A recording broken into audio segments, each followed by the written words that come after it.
The couple was exploring the jungle. They were just about to soak in a wild hot spring, but didn't notice a masked weirdo was watching them the whole time after the soak. They got on their bikes and continued forward without realizing the weirdo was following behind them. Unexpectedly, the woman suddenly heard a strange sound. She looked back and found that her boyfriend had disappeared. Only one bicycle was still moving. She panicked and searched everywhere.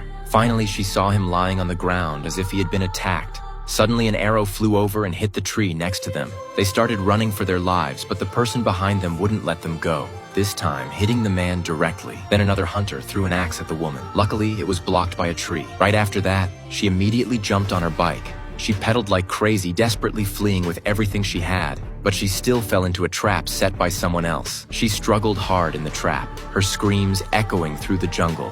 After the three of them hurt the visiting adventurers, their chieftain, Jack, was furious. It had messed up his plans. Turns out, Jack and his wife had been married for 10 years, but never had children because of his fertility issues. So he came up with a twisted plan. He invited his old friend Frank to visit their estate. Frank showed up with his girlfriend at the luxurious hot spring manor, where Jack and his wife were already waiting at the door. The moment Jack's wife met Frank, she took a liking to him. They had only expected Frank to come alone, so the surprise appearance of his girlfriend forced the couple to tweak their original plan. Once they settled the guests in, Jack and his wife began putting their scheme into motion. Jack took Frank on a tour of the armory, and Frank was immediately drawn to a bow and arrow. Jack pointed out that the bow was powerful enough to take down an elephant, which only piqued Frank's interest more. The next day, Frank followed Jack up into the mountains. He drew the bow, aiming at a deer, just about to let the arrow fly, when, in the very next second, something unexpected happened.